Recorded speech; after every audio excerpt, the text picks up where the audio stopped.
All right, let's talk about what could be the next massive leap in AI, GPT-5. But this isn't just about a smarter model. No, this is about a huge shift in what AI can actually do. And today, we're breaking down the user's guide for how to get behind the wheel. Think about it. We've gotten really used to AI as a kind of partner in conversation, right? Something we talk to. But what if that's about to completely change? What if the next generation of AI isn't just there to give you answers, but to independently take action for you? And that is the core promise here. The real power isn't just about being smarter. It's about the ability to actually do stuff. For the developers out there, we're talking about agentic tasks, the AI acting as an agent that can work, build, and solve problems from start to finish all on its own.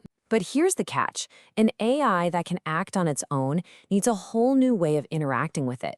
You're not just asking a question anymore. You're handing it a mission. So think of this as your guide on how to steer this powerful new tool. Okay, so to really get a handle on this new kind of AI, we need to understand the one concept that really governs its entire behavior. And it all boils down to this idea called agentic eagerness. Just picture a spectrum. On one end, you've got total obedience. The AI just sits and waits for your every command.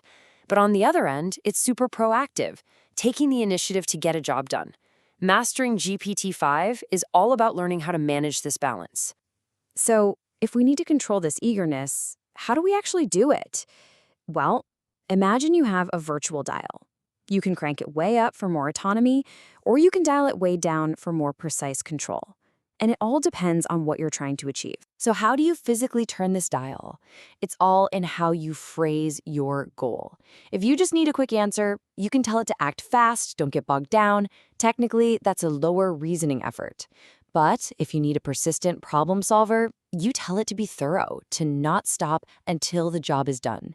And that's when you crank the reasoning effort all the way up. And just look at how powerful one single sentence can be. A prompt like this, it's a fundamental shift in who's responsible. You're basically telling the AI, you're in charge now.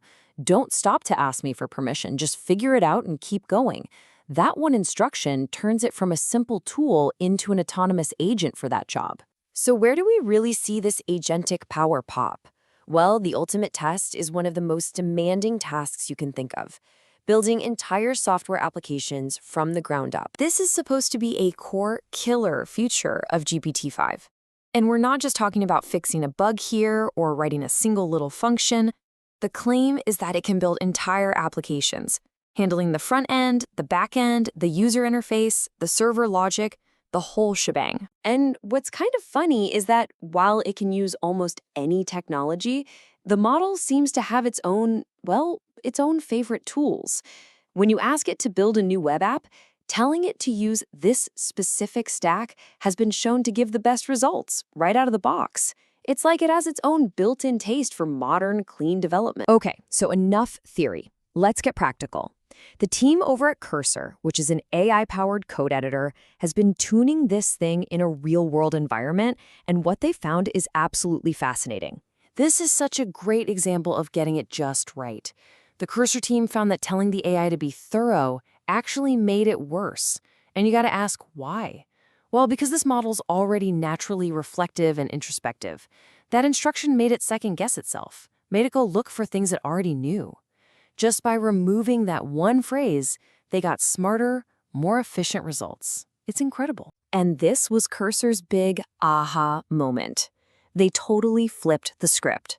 They changed the model's behavior from ask first, then act, to act first, then ask for confirmation. Telling the AI to go ahead and implement the plan and then ask for approval, well, it completely changes the workflow and lets the AI do all the heavy lifting. Now, this whole lesson about being precise with your instructions is not just for coders. This is a universal rule for getting the most out of this new AI.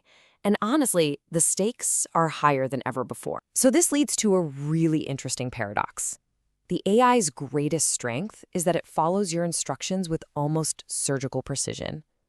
But that becomes its biggest weakness if your instructions are messy, or worse, contradictory. It will literally get stuck trying to obey impossible rules. Just look at this healthcare example. Imagine you're the AI reading the prompt on the left. First, it tells you to never schedule without consent, but then it tells you to auto-assign without contacting them. That's a direct conflict. It's like, what do you want me to do? The prompt on the right fixes this by making the steps logical and, crucially, adding a specific exception for emergencies. That is the level of clarity this kind of AI needs. So if perfect clarity is the goal, how do we get there?